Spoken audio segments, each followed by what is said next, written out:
stop making it. But then, as most hipsters do, they wheedle about and find something that's not been made forever, and they start making it again, right? So there's this company called the Small Beer Company, and they make some of these beers, and they're absolutely fantastic, and they are proper session beers. Like, you can just chug them pretty much, and it's not gonna get you, basically. You can run away from it all night, basically, you know. And nice. So shout out to them. They're pretty good. The only downside, though, is that they still charge kind of a top whack. So it's like, mate, you know, they've chopped half the alcohol out, but it's still like full price. Yeah, fair play. Well done. Capitalism at its finest. Yeah. Well done. Remove half the stuff we want and charge us just the exact same amount. Yeah. Yeah. Fair play. Saps like me will buy it. Yeah. But it does taste great, though. I'll give them that. They're really good, and it's obviously made super locally, you know. So it's. Is it like those like stubbies you can get from like Europe, like France and stuff? Where those are great. Those are so exactly. Good. Those little like French little tiny bottles you get in like a pack of 12 or whatever you get in cardboard packaging. Yeah. I love those It sounds too. similar to that. It's in terms of the low alcohol, yes, but not in terms of the flavour. Like there's considerably more flavour. It tastes like a proper ale, I guess. Okay. I think they do like an American style one. I think they've got a range, you know, like a IPA, an American one, an ale one, whatever.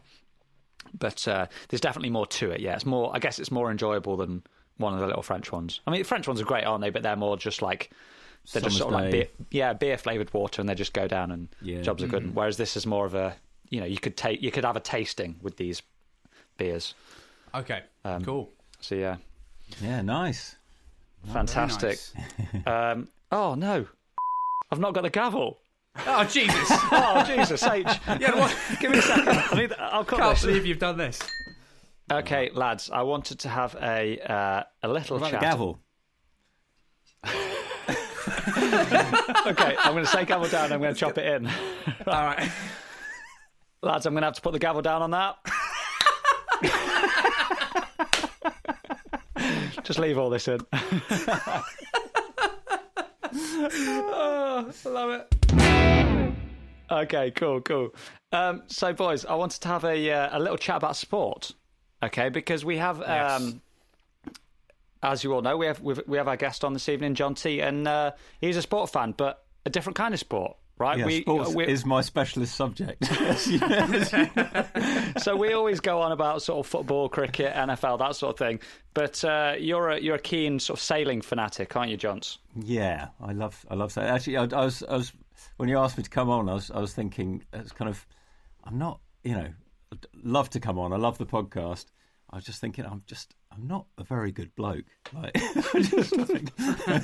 now you tell us. Not very good at, like, you know, sort of football and stuff like that. You know, kind of like it as a game, but just, you know, never followed it or anything like that. As Adam have I told you I was brought up in Africa? Maybe once or twice. Yeah, dropped it in. Yeah, dropped it in here and there. But so quite a lot of people's experience of sport kind of like starts with their parents and, you know, their dad and stuff like that, gets into football and stuff like. You know, the only sort of thing I had with my dad in sports, he was an academic, so like in Ghana, he was playing football with like staff and students, kind of technical teachers college thing like that. And it's the only time I've ever seen him. Like, it's the only white guy on the pitch. Everyone else just like nailing it. And there was a commentator in the tree just kind of like shouting out like kind of what was happening. And towards the end, like the end of the game, so the end of the second half, you just heard the commentator just go, "Oh, and Mr. Fisher has hit the ball." So that's my sporting heritage. But, so your dad hit the ball one time. One time in the whole game, and it was like a kind of like everyone was just like, "Yay!" Like crowd around. It's brilliant. Yeah, lovely. Sailing. Really like sailing. There's sort of things I like to do more. I've sort of the America's Cup's just been and gone, and. So that's that's one of the biggest sort of sailing events of the sailing calendar, isn't it? America's Cup. It is, yeah. It's the oldest trophy cup of anything in the world, and it started off with a race against a boat called America around the Isle of Wight. Right. Wow. And it was kind of like whoever could afford to get a boat and challenge for it. So it was just like one challenger against, kind of whoever won the cup before, and it just sort of like England and America. America always won. Cool. Yeah, we're not so good at winning it. Is it like winner stays on? A pool in Yeah, a pub? basically, yeah. And it's developed massively since then. And it's got a whole, because there's more than one challenger. You've got like a whole series to challenge, to become the challenger. So it's the Prada Cup at the moment. So you've got however many challenges there are, and it's the most points out of that. And whoever wins the Prada Cup gets to challenge. They become the official challenger for the America's Cup. But it's crazy. The boats that they're racing now are kind of they're foiling monohulls, so they're basically flying along above the water, and you've got 6.5 ton of boat flying along, and the speeds they're going are just like ridiculous. They're kind of like talking 50 knots around, which is kind of like going on to 65, 70 miles an hour.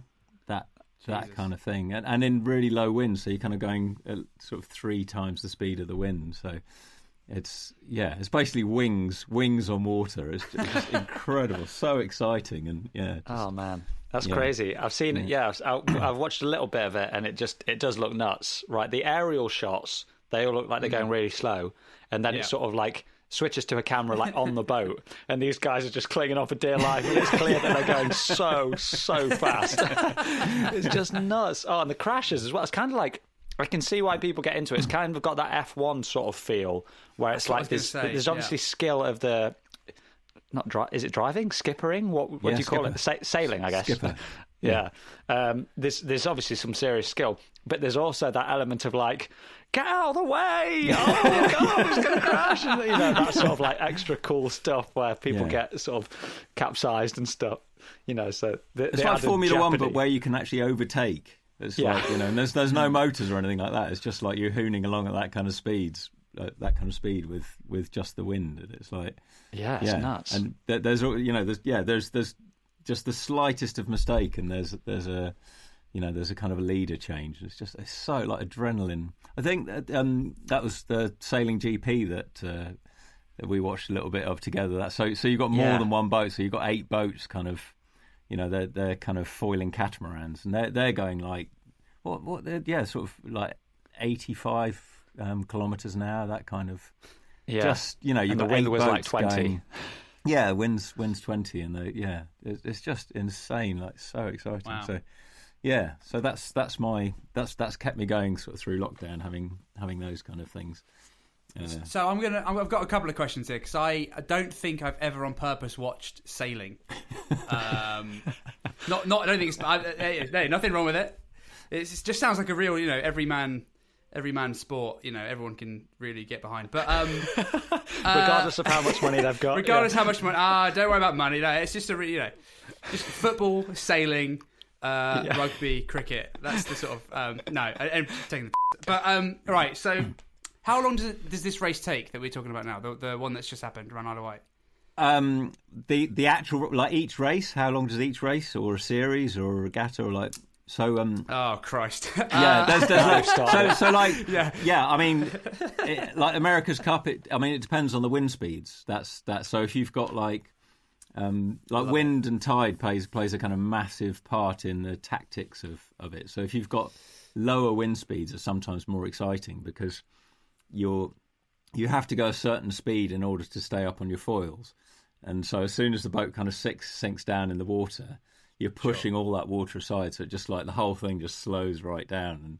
And amazing. So I think they allow 45 minutes for each race.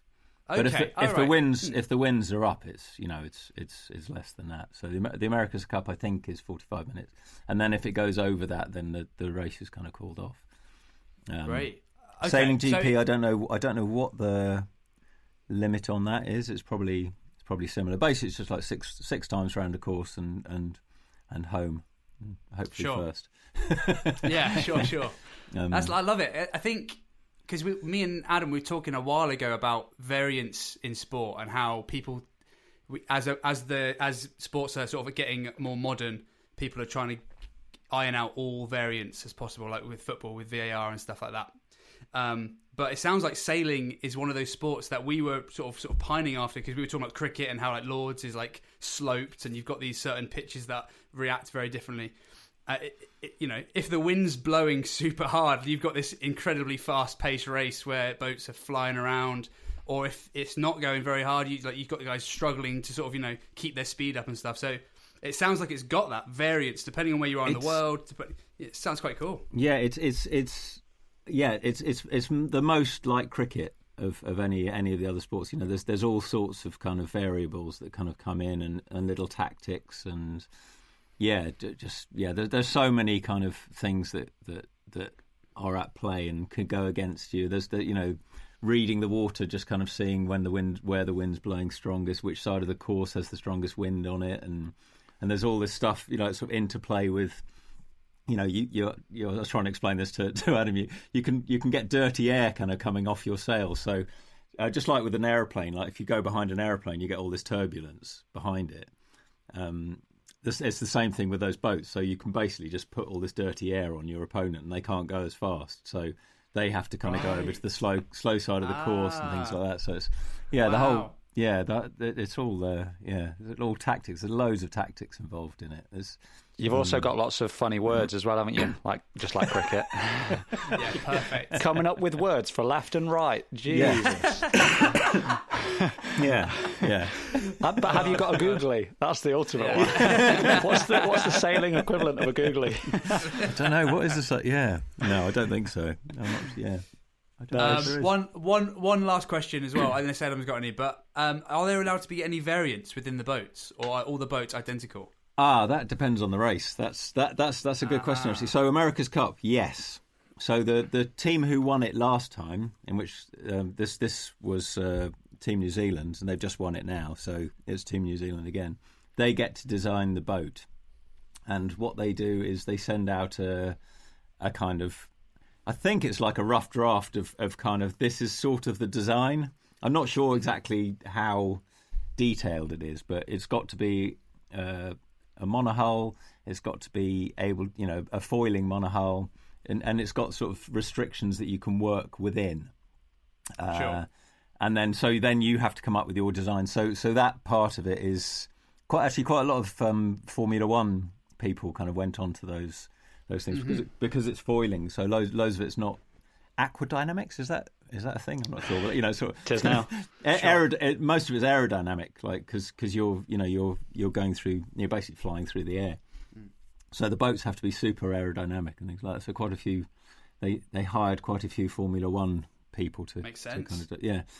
So that's a kind of a factor. So I guess that's like Formula One in the sense that the cars they've all got like a set guidelines, but there are slight variations you can do. You can mess around with on the cars that are all kind of within or without the rules, but they're kind of slight things. So America's Cup's like that.